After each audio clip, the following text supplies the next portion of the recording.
In the morning we sat down to our usual breakfast with the diaries for our listening pleasure. Sandy was going to finish off Lady Amanda's diary and Ian said he found some mind-boggling entries in Lord Andrew's. But just before that Rick came in with a stack of photographs. Rick told us, "I went down to Jim Corbett's house to see if they had any tiger pictures on display because I want to buy some to take home. The house was closed, but I was lucky enough to find the owner and she let me in. There were all kinds of memorabilia pieces from Corbett's amazing life, but I was interested in tiger pictures. I pulled these photos out of his archives, but she wouldn't sell me the real picture, only a photocopy. Take a look at some of these and the captions that were on the back that I wrote down. Here's one of a tiger named Karma. Can you believe it?" Rick spread the pictures on the table, and we all started looking at the tigers involved and their markings. Karma was a beautiful tigress and in one picture Corbett had taken was Lord Andrew, the young Sir Malcolm and Karma. We continued to pass them around as Sandy began to read from the diary. Andrew is in a terrible way. He has not slept for days and spends all his time now in the house at Nainital. My only relief comes during the trips I take off for jobs, but I'm plagued with a horrible feeling that there's something wrong with those positions. The people I have approached with offers do not appear to fit the typical government mold.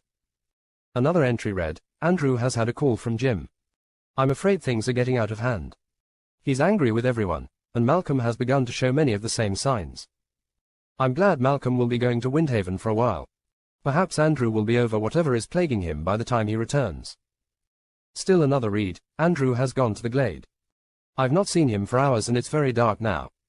I fear for him, but if anyone knows these forests, it's Andrew or Jim."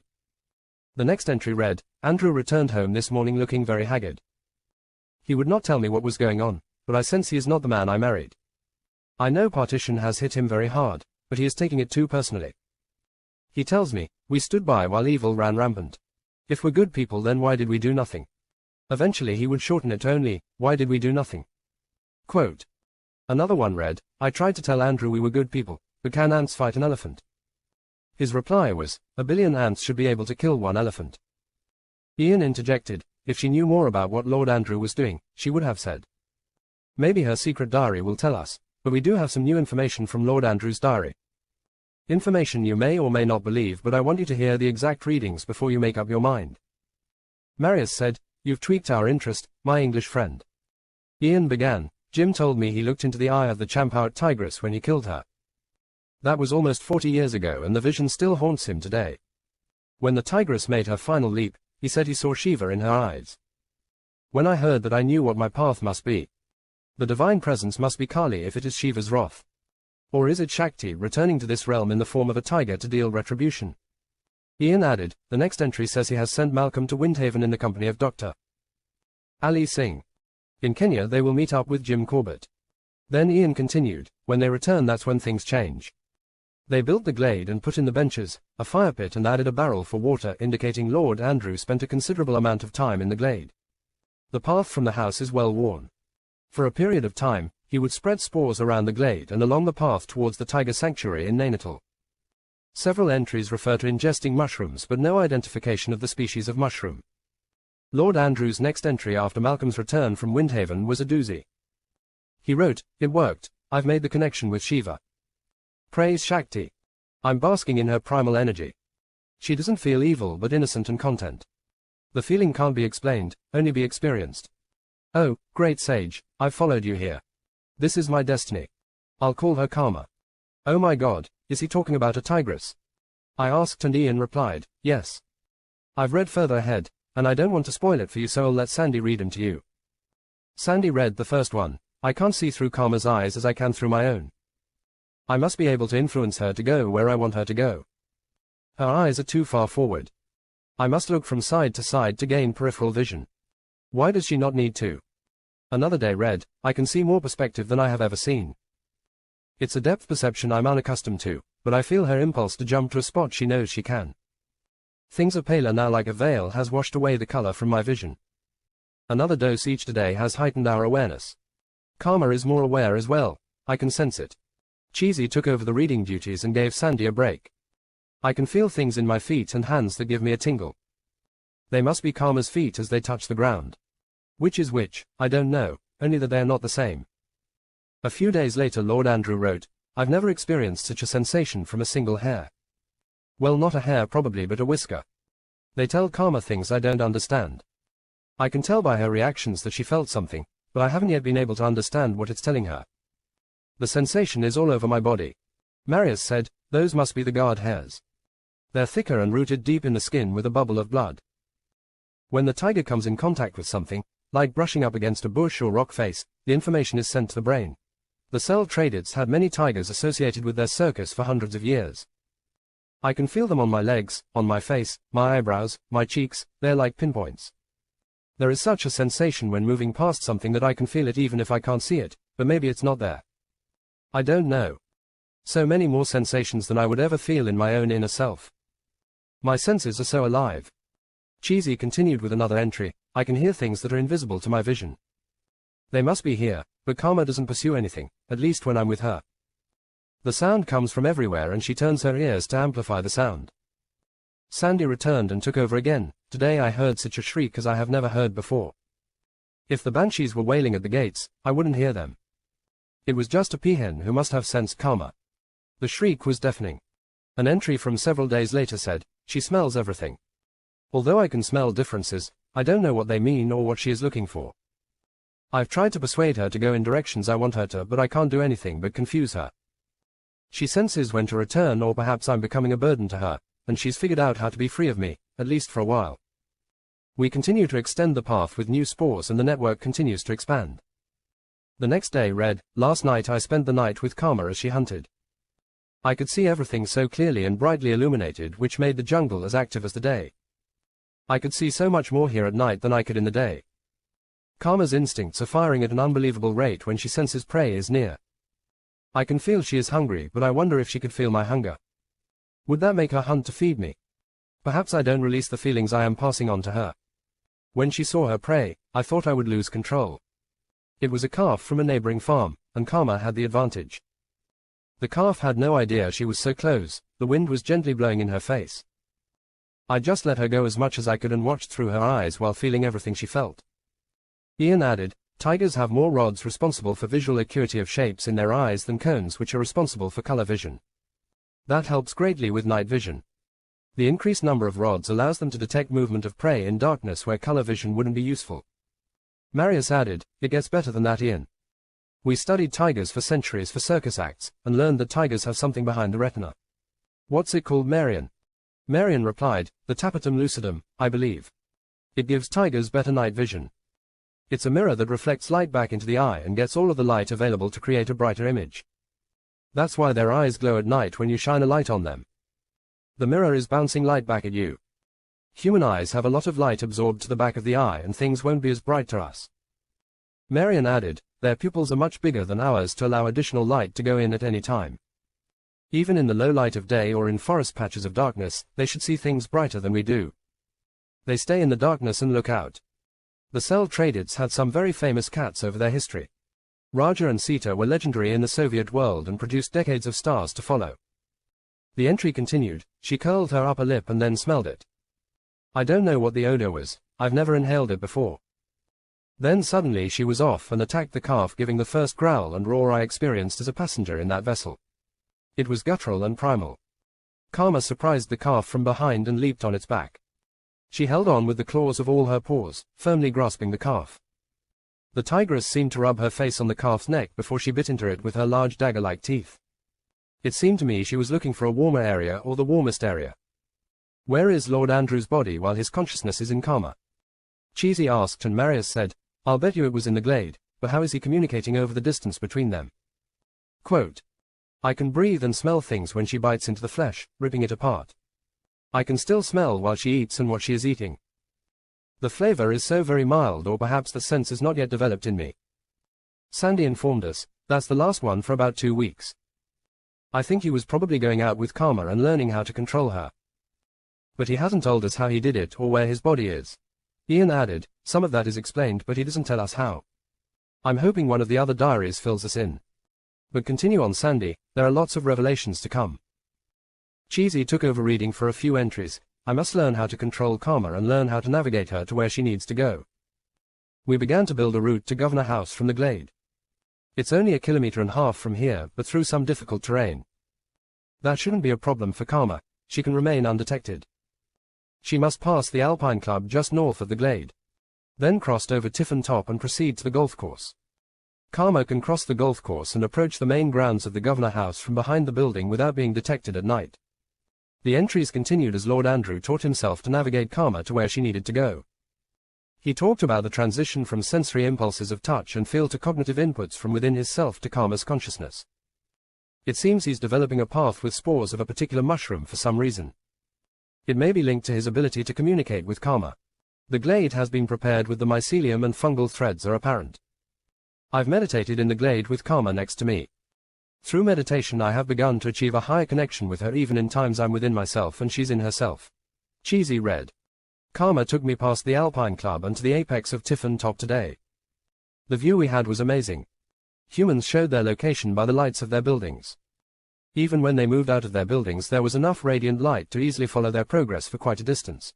He continued after taking a drink. The golf course is devoid of human activity, but there is an abundance of prey which Karma smells all around. She sniffs the ground repeatedly. This is an ideal hunting ground with the wide open fairways and greens surrounded by great ambush locations. This caused a bit of stir in the audience and we took a small break to regain our objectivity. Sandy took over the reading. Finally, I can see Governor House. I spent the night touring the grounds, finding the best ambush position for our prey while remaining unseen. Anupreet Deol, Jasnaev Kapoor and Lata Batra were all hired for evening security patrol. The squad was paid a premium for evening and overnight patrols. Another entry read, I saw Anupreet and Lata tonight on the early patrol which ended at midnight. Throughout the night I watched for Jasnaev but didn't see him. I'm ready, Karma is ready and we are ready. The next entry read, Anupreet Deol waited by the railway track until a train was stopped by a tree placed across the rails. It was Anupreet who opened the door on the railway car which held 42 refugees huddled together. None left the train. Tonight, Anupreet Deol will find out where his Atman will be reborn. Karma will dictate his path. Oh my. This is giving me shivers, Marius said and Marion replied, only because you believe it to be true. A lot of nodding confirmed his assessment. I like the statement Lord Andrew made about Karma determining the path of Anupreet's Atman. If Anupreet is indeed responsible for the atrocities he is accused of, then his Karma will know. If he's not and simply an innocent victim of Lord Andrew's third-party misinformation, then his Karma will also know. Either way he'll have an appropriate rebirth for his Atman. Or did he mean Karma? Marion stated. That isn't worth much to the innocent. I think they'd like to work on their Karma a little longer. Ian suggested. Sandy carried on with the entry for the next night which read, Karma senses that something is different. Her senses are alive, and I feel a prickly sensation all over my body. I saw the lights of the Alpine Club and we continued on to Tiffin Top. Karma was moving rapidly now, and we covered the ground faster than we'd ever before. We were communicating like never before. She leaped from rock to rock and followed the scent markings she had left on previous reconnaissance trips. On those trips I had attached pouches of spores to be dispersed as she ran. The colonies communicated now even though they were not always in contact. Karma extended the range of our communication with each trip. I can feel her presence as if she's lying beside me yet she's a kilometer away. Karma raced across the golf course fairways as if she didn't care if she was exposed. Through the forest down the hill to the ambush spot. It seemed like we covered the kilometer and a half path in just minutes. I felt exhausted already. We sat watching in the moonlight as patrols went by on their regular rounds until finally, there he was and Jasnaev was with him. It was like Karma had the focus and decisiveness of Kali as she leapt silently onto the manicured lawn and covered the 20 meters to where Anupreet stood in just a few strides. She leapt off her feet and onto his back, digging her claws in and biting him on the back of his neck. The others in the patrol ran away as quickly as they could. No one came to his rescue even though they were holding their security batons. I saw Jasnaev running away, and Karma released her bite on Anupreet and pursued Jasnaev. Jasnaev tried to open a door, but it was locked, and Karma was able to leap onto him and bite the back of his neck. I could sense that he fell limp and Karma dropped him. As I looked around, there was no one still in the vicinity and Anupreet and Jasnaev were having their Atmans rebirthed. Karma knew it was time to return to the glade. She raced to the forest cover, up to the golf course and headed for Tiffin Top. I could hear noise behind us as people began to arrive to try and assist the victims. When she got to the top of the hill Karma looked back and I could see people with lights gathered by the edge of the forest but nobody was venturing in. I think she did that for my benefit. It seemed to me like she strode triumphantly back to the glade that night. Karma sensed she had pleased me or done well and was content with that. I don't know if I've pleased myself. Is this justice or revenge? Quote. That's truly the most amazing story I've ever heard, even if it's not true. Rick said, and we all agreed. Ian added, Lord Andrew goes on with several more of these entries and works his routes to Haldwani as well as Champawat. He gets faster at teaching the route to Karma, but they're longer distances, and it takes several months even with some unwitting assistance. Ian noted, the trip to Haldwani was over 20 kilometers from the glade as the tiger runs, but the terrain is too rugged for anyone to follow her. The targets Lord Andrew was looking for were working at a retirement home on the outskirts of Haldwani. The residence backs onto dense forest at the bottom of a hill. The route is an hour and a half by car. Haldwani is a town he knew well from his friend Jim Corbett, who had helped build a wall around it. Karma's route followed a path across the golf course behind Governor House to the Gubba Bridge about 3 kilometers away. Then the route was marked by hills, trees, and streams rather than buildings. It was an extremely remote terrain that rose and fell in a steady stream of undulating hills. I was able to have spore packs laid out along her path by devotees from the sanctuary. Eventually her path took her to another golf course above the residence. It was simply down the hill to the retirement residence. Sandy noted, Lord Andrew gives specific locations where he had men go to the forest or golf course and distribute mushroom spores. I don't know where he got them all or what species they were, but many entries refer to their spread along the path. I have the name of a Swami he mentions within the same breath as the mushrooms, so I think I will look for him or his people. Then an entry read, Kaksu and Kajish Kumar are twins. They coveted a large house owned by a Muslim family which had to begin their journey to the new Pakistan. The brothers were not content to wait and didn't want all the contents to be taken, so they decided to speed things up. They blocked all the exits to the complex and released baskets of snakes into the area and house. By daylight all of the occupants were dead. Those who had not been bitten by the snakes took their own lives. Karma and I sat on the hill waiting to catch a glimpse of the twins. Our reconnaissance had just begun, but then we had a stroke of luck. Kaksu appeared on the back patio and lit a cigarette. Moments later his brother Kajish joined him. This is it. With the decisiveness of Kali, Karma ran down the hill and onto the patio where she leaped onto Kajish, the closer brother. He died instantly, and before Kaksu could get 5 meters away, Karma was on him. The whole event took what seemed like less than a minute, then Karma was off back up the hill. How is Lord Andrew communicating with Karma over such vast distances? Cheesy asked, and everyone considered the question for a moment, but had no one came forward with more than a hypothesis. Sandy was convinced of the mushroom connection. Ian continued, the trip to Champawat was almost 60 kilometers from the glade, which made the round trip in one evening impossible, so Lord Andrew rented a hunting lodge near Champawat for a brief period of time. He wrote, Karma came to me at the lodge, and I spread the spores in a clearing on the hill behind the main building. We have planned the route carefully and begun to build the path.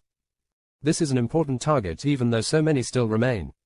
The entry for that night read, Vikram Singh. Andre from the Post informed me that Mr.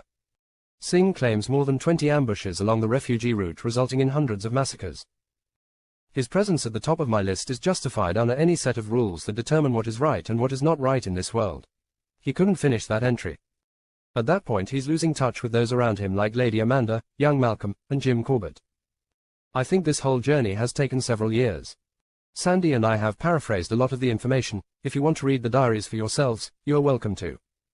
Rick jumped at the chance and took a stack of Lady Amanda's to start with.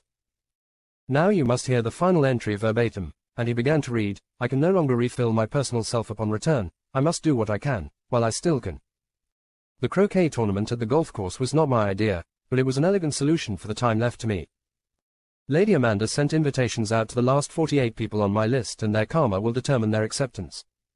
The croquet tournament is being presented as an opportunity to mend colonial wounds. Each Indian participant will be matched with a British participant interested in learning about India and its culture. The Indian participants will act as gurus to the British participants through enlightenment in the ways of Indian spirituality. The list of 48 ignores religion and focuses on actions. In fact, almost all religions were represented on the list. The tournament was scheduled for April 1, 1955. Ian added, today is the tournament. Karma and I have rested well, and I know I am prepared to meet destiny today. We traveled past the Alpine Club and headed up Tiffin Top to stop for a moment and survey the area. The sun was bright and hurt my eyes but warmed me all the same. As I scanned the horizon, I could see activity on the golf course fairways. Karma traveled down to where the golf course ends at the bottom of the slope. It was a run straight up the fairway through players milling around. The participants had each been given a sash of either red or blue. The blue sashes were worn by volunteer members from the 3rd Regiment. My regiment. They've been given orders to retreat at the first sign of danger and do not engage any enemy.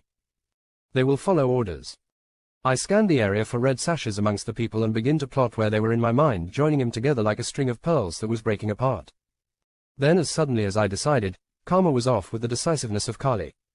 From the first kill to the next I remember running up the fairway and then crossing over to the next fairway. The people were running about in confusion and Karma continued to find red sashes as my mind entered into a state of unconsciousness and it all became a blur. I let go of Karma and left her to her instincts. Somehow, she knew the red sashes were bad and had to be eliminated. Perhaps it was the hand of Kali or Shiva that had taken over. I woke up this evening in the failing sunlight of the glade and made my way back up the hill. Malcolm tried to help me, but I fear I've passed my obsession on to him. I wonder if it is too late for good men to act. I suppose my Atman will let me know. We were all emotionally exhausted by that journey and after endless circular discussions we found our way to our respective sleeping places and reconsidered our positions on so many topics. The next morning, we sat down to breakfast as usual and as usual someone had a question for Sandy. This time it was Marius who asked, "What are all these titles like Guru and Swami?" Sandy answered, "They are holy men of various distinctions in Hinduism. A guru is a spiritual counselor or guide, meaning the guru's opinion bears weight and is capable of containing great wisdom and knowledge. The title may be overused these days, especially in the West. Swami, Maharishi, or Yogi are terms used by famous gurus. Swami means master or teacher of Hindu philosophy, while a Maharishi is bestowed on Brahmins, who are reputed to be great seers. A yogi is someone bound by a code of moral conduct and restrained like celibacy with a view toward their moksha. There are some famous yogis who can lower their body temperature and reduce their heartbeat." Sandy added, "A guru is a master or teacher whose teachings you accept as truth or fact. Viewed from a Hindu perspective, they are more properly defined as the removers of darkness, illusion and ignorance. In the Mahabharata there are yogis who enter into other people's bodies. They do it through rays that emanate from their eyes in the story. The epic also asserts that a yogi so empowered can take over several thousand bodies simultaneously, and warp the earth with all of them." A huge gasp went out throughout the room. "That's unbelievable, if true. Lord Andrew, we think was within one animal, not even a human." Marius asked, "But if a yogi is self, how do they go to the divine realm to be able to create their multiple self on earth?" And Marion said, "It may be one duplicate self. I hate to say it, but like mindless zombies. How do you think Lord Andrew could achieve these acts if through Hinduism, Sandy?" "Well, let's look at the 3 goddesses associated with the tiger Durga, Devi and Kali. Perhaps there are chants or recipes of elixirs within some sacred text. We have some major goddesses associated with tigers. Sir Malcolm had connections with locals who may know more. Kali is seen as the divine protector and the one who bestows moksha. Kali represents Parvati, the consort of Shiva. You know that Shakti is the primordial cosmic energy and represents the dynamic forces that are thought to move through the entire universe. In Shaktism, the personification of the energy that is creative, sustaining, as well as destructive is referred to as auspicious source energy. Perhaps vital force energy. Devi is seen as the supreme Brahman, with all other forms of divinity considered to be merely her diverse manifestations. Devi Mahatmya, a text from the 5th century, has Devi born from the brow of the goddess Durga during one of her epic battles with evil forces. So that may indicate Durga is supreme. Durga was created by the gods to defeat the demon Mahishasura, who could be only killed by a female. The 2 most important texts of Shaktism, Devi Mahatmya and Devi Bhagavata Purana, which reveres Devi as the primordial creator of the universe and the Brahman, ultimate truth and reality." Cheesy asked, "Could the key we're looking for be a demon? We're not looking to escape samsara or reach the divine realm. Just inhabit another creature." And we laughed. "Yes, definitely, Hinduism is extremely complex. Perhaps we could be looking for a demon. In the Devi Mahatmya, the demon symbolized by Mahishasura could shape-shift and adapt in nature and form. Are those innate skills or something else? What about tantric gurus and sages?" Marian asked.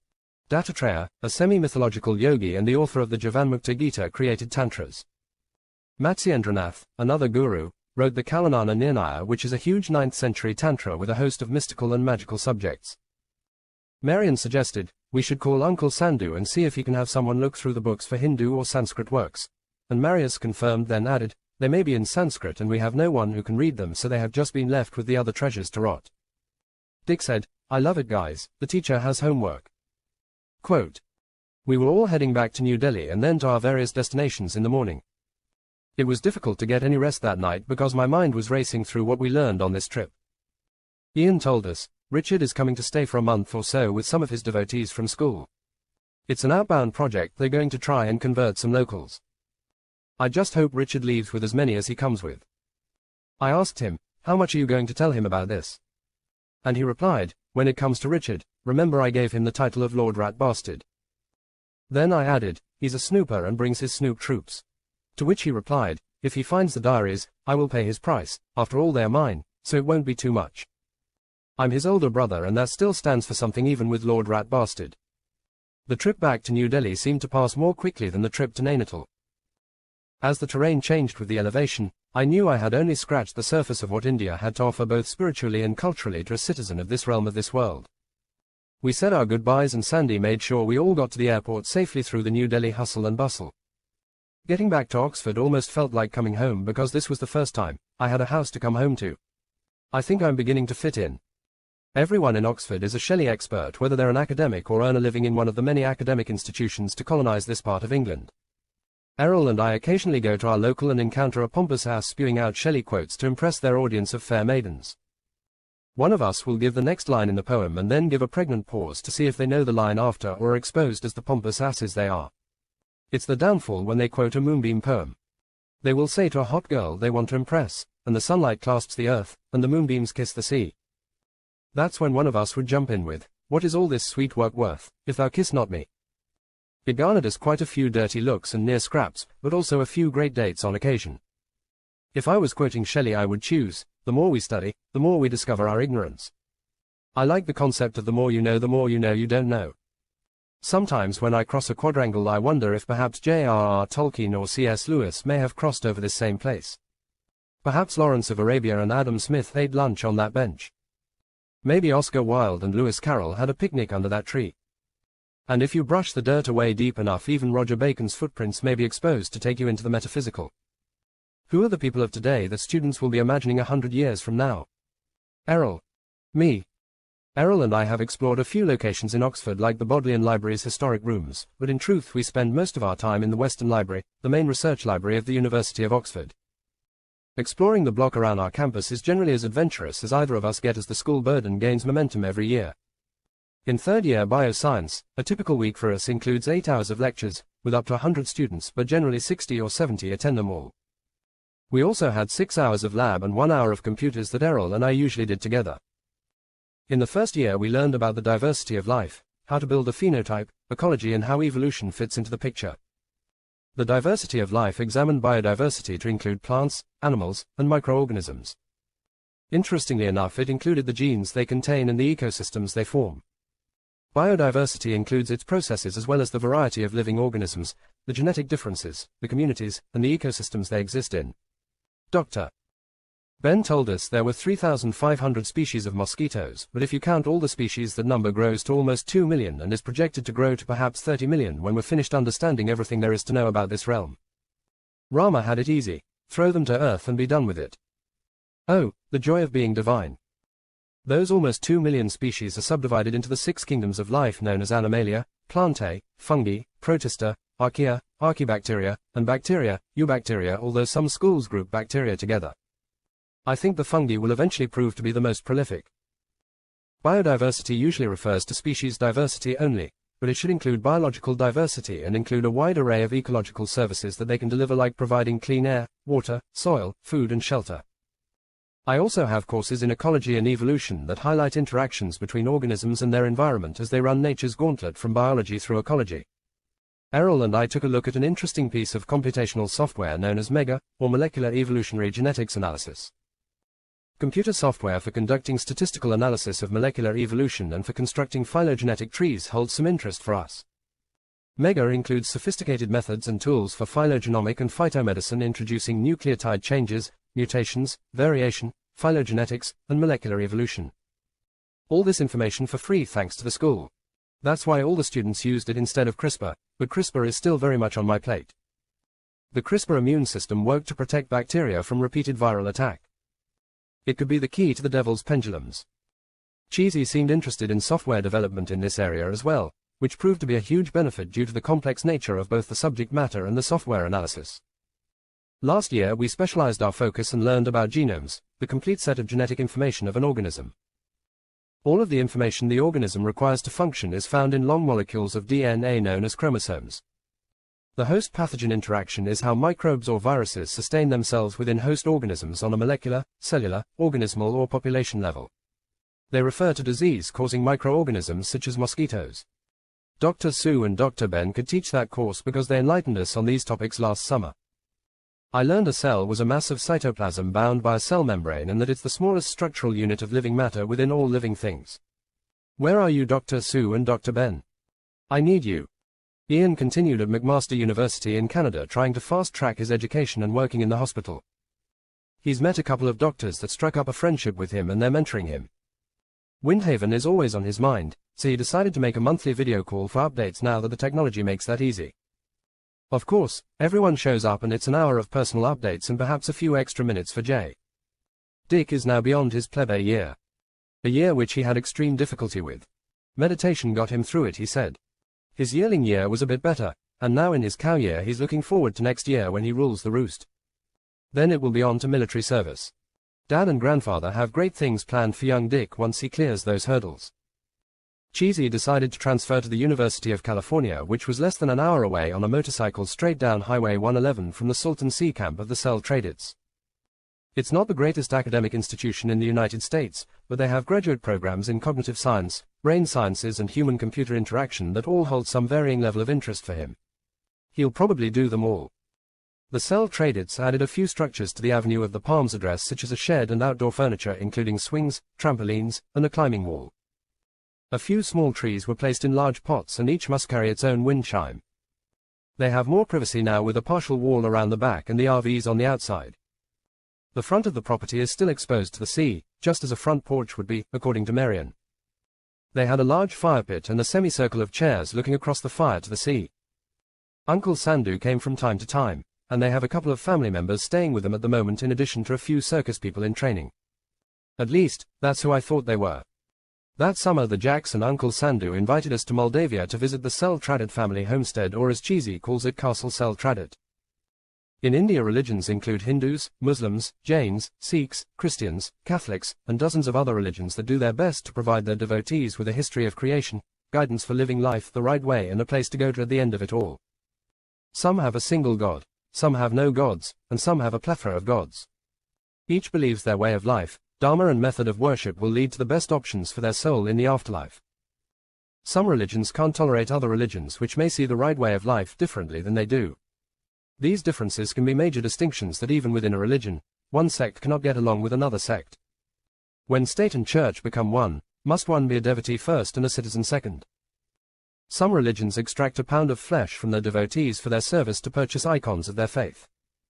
The funds go to build structures, acquire icons, or simply pile up under the Supreme Being's representative on earth. The Pope is sitting on a stash of ill-gotten booty acquired over 2,000 years that would make Smaug envious. Can any religion be tolerant of all others and provide the best version of the right way of life that grants health and dignity to all? When Leo X had the job, he invented the sale of indulgences that would put modern Ponzi schemes to shame. The printing press had just been invented, so he thought, what do we print? And Leo X shouted out, let's print out forgiveness for sins and sell them by the sheet, no expiry date. They were big sellers, especially the Sodom and Gomorrah 10-pack. That sent Protestant pendulums swinging.